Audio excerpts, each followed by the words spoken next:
time to fuel your business success. Welcome to Harmonious at Lunch. We're bringing you bite-sized advice and expert conversations to drive clarity and growth 5 days a week. Make sure you join our Facebook group at humanop.com/lunch, where listeners like you and our guests hang out so we can find harmony in business together. If you're building a business, you're in the right place. Let's dive in. Welcome back into some more bite-sized business advice. In today's episode, we're going to talk about your money mindset. It's going to be a fun episode. We're going to talk about, hopefully, how you can stop self-sabotaging yourself with your money mindset. I can't wait to dive in. I have Pericles Rellas with me. Welcome to the show, and thank you for being here. Brandon, thanks for having me. It's a pleasure to be here. This is such a fiery topic with people. Money, isn't it? What happens when you tell people what you do and what you talk about? What's their reactions like? They're instantly enthralled. They're like, really? What? And you can see it on their face. It's like a kid when you talk to them about Christmas or, a special holiday, they are interested. But then when you start to look at the source of the work that I do, which is your mindset, how you impact things, suddenly it's like, oh, I have to look at myself. I have to, and then we start doing this just a little bit. So it's always an interesting dynamic of when people ask me what I do. Yeah, it's great to talk about other people and their money mindset. That's fantastic. Don't you dare turn that mirror around on me. Yes, exactly right. And that's the world that I live in, really. And that's what I create with my clients, is that everything we do, especially our relationship with money, is a mirror of our relationship with ourselves and the world around us. And when we start to see that, we can start to make real changes in the way we operate on our business level and our personal level and our mindset in terms of money level. And suddenly things just really start to sing. Yeah, so let's dive in here, because we have an audience of business owners, entrepreneurs, executives, and a lot of them have been in business for a long time. I myself have been in business for a long time. On the surface, on the outside, it looks like everything's great, but the real trouble is on the inside and what's holding us back. Maybe we could be at a much higher level or a much different level. What does it look like for the people who you actually work with, not the ones who you just tell what you do? For the people you actually work with, what are the thoughts going through their head, or what are the common symptoms that you see in their lives? Yeah, there is a theme to almost everyone I work with. And the first thing is to say, okay, what does my life look like in terms of business success, in terms of personal success? Where am I happy? And where is there something missing? And when there's something missing, that's where we want to really start to look. And if you're unwilling to look in that area, that's fine. Then this isn't the conversation for you. But the conversation for those who are looking at is, okay, where am I not exceeding or at least reaching where I want to be? And one of the things that I notice consistently with people is that there is a theme to their success. They can get to a certain level and then they hit a wall and they can't break through that. And if we look back through time, we can see it consistently in everything that they've done. That's what I call a block in the flow. Whether it's a block in the flow of success, a block in the flow of love, a block in the flow of money, it's a mindset that has limited us in what we can accomplish. And when we can see that little mindset shift, like money's the root of all evil, that's one that's really great, especially when we start really hitting success. People start wondering, am I going to become evil? Is this going to make me bad? That's a conversation that is going to diminish our ability to be truly successful. And when we can annihilate it, recognize it and annihilate it, then we open ourselves up for the next level of success. I like it. So what's an example of that showing up? I'm thinking, if someone starts, let's say, 4 businesses and all of them get to 10 employees or $1 million in revenue, like, is that a pattern, or how do you extrapolate that pattern to maybe something in their personal life or their love life? Yeah, I think that the place to look is, I have this distinction called our financial thermostat, and it regulates, just like a thermostat, how much money we can earn, how much we can keep, as well as our thoughts, feelings, and emotions around money. So I work with a lot of people that can make a lot of money. They just can't keep it. It disappears all the time. They don't know where it goes. It literally just vanishes. Then I work with a lot of people, they can't make a lot of money. They can save, but they don't make as much as they'd like to. And I work with people that make a lot, save a lot, but they're not fulfilled and they're not satisfied. And that's where we want to start to look. If you're unfulfilled in your life, but you've got all this success, then you're on a hamster wheel where if I make this much, if I get my business to this level, if I have this many employees, then everything will be great. Well, we're looking outward for that sense of fulfillment and satisfaction. And that's not where it comes from. And that hamster wheel will just run faster and faster and drive ourselves into the ground. And we see it all the time with business owners who are hugely successful. You and I would look at them and say, oh my gosh, it's amazing. But then you step into their world and they're miserable. They don't sleep, they don't have good health, they're driven by something, and they're never experiencing a sense of joy and satisfaction in their life. That's that financial thermostat regulating their experience around their success. So when we can notice it and then alter it, suddenly we start to have satisfaction. And this is where the real cool part comes in. Like, I'm actually satisfied and fulfilled right now where I am. I don't need more money. I don't need more success. I don't need to expand my business. I actually have it right now. Then it becomes a game about, where do I want to take my business next? I'm not driven by that thing that I've not distinguished. I'm actually inspired by it. And that's a whole different world to operate inside of when we're looking at these kinds of numbers and these kinds of businesses. Is it fair to say that money is a byproduct? It can't be the goal? Yes, it's absolutely fair to say that, because 99% of the people I work with think money's going to provide them with joy. It's going to provide them with happiness. It's going to provide them with security. None of those things are true. I have worked with, on the list, billionaires, and I have seen no sense of security, no sense of fulfillment, no sense of joy.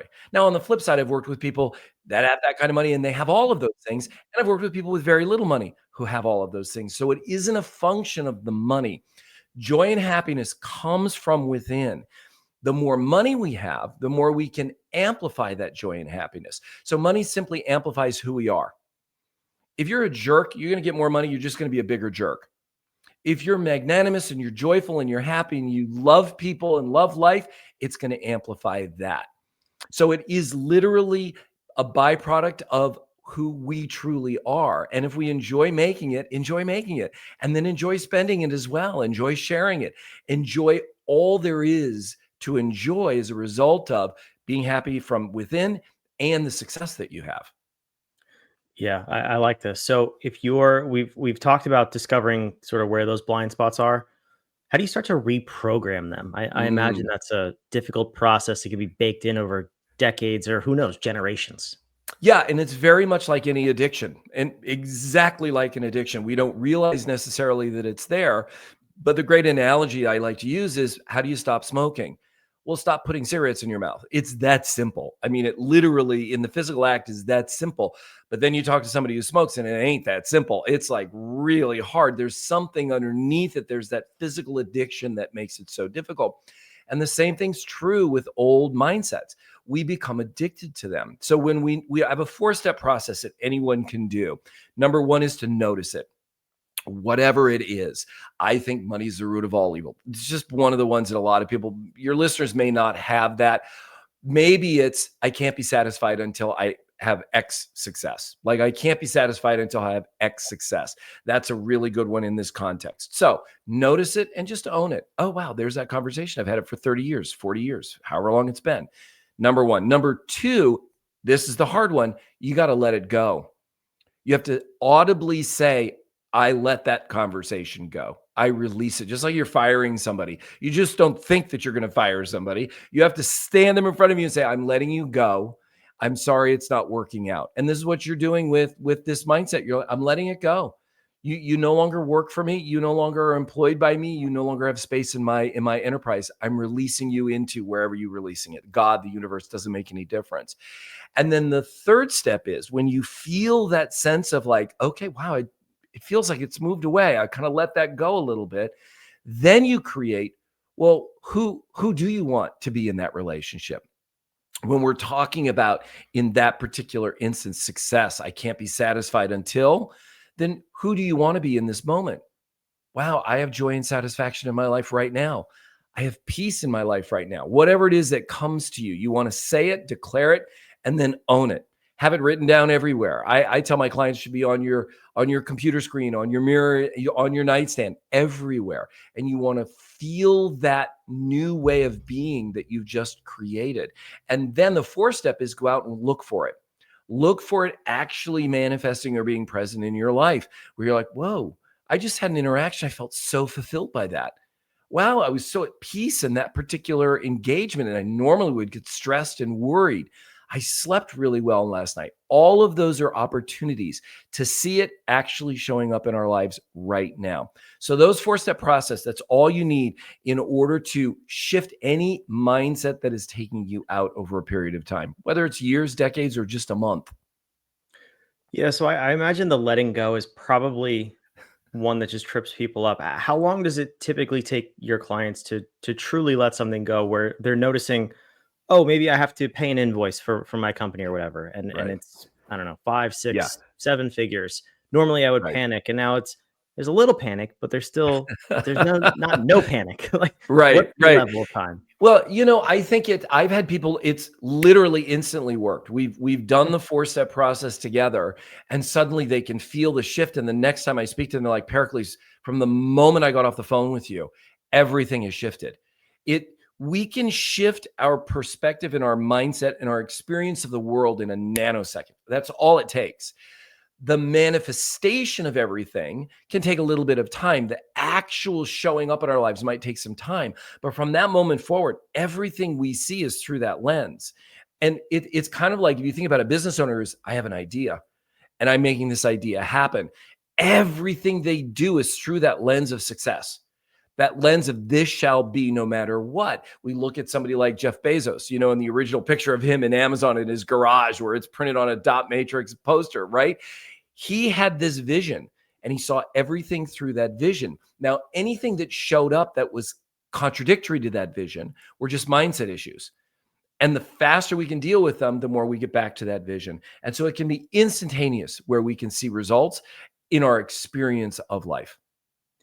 Does that come from the third step where you say you recommend your clients actually writing it down and reminding themselves? Because it's so easy to get Yes. back in that past Yes. lens, right? Yes. And it will show up. It will continue to show up. So we've got the science of it, which are neural pathways.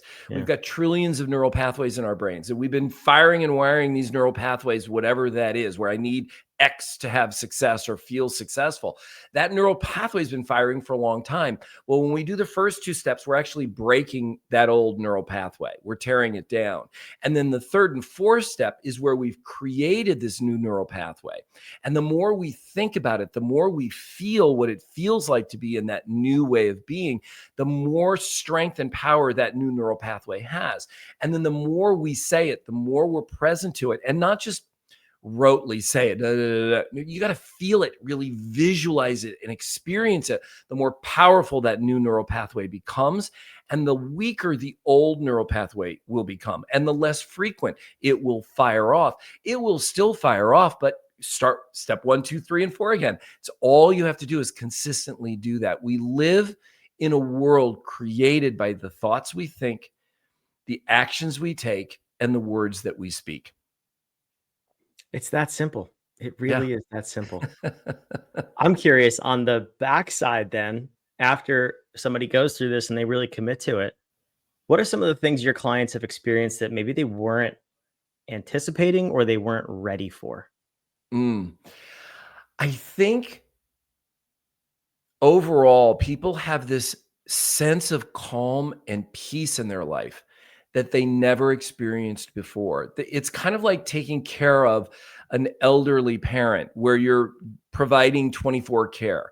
And it's happened gradually over, like the frog in the hot water. We put a frog in cold water and slowly turn up the heat. We don't realize how hot it's getting. And then all of a sudden it shifts. We get out of the water and we realize, oh my gosh, I didn't realize how much I stressed about money, how much I stressed and worried about success. I realize now I have everything that I've needed, everything I've ever wanted. I have it right now.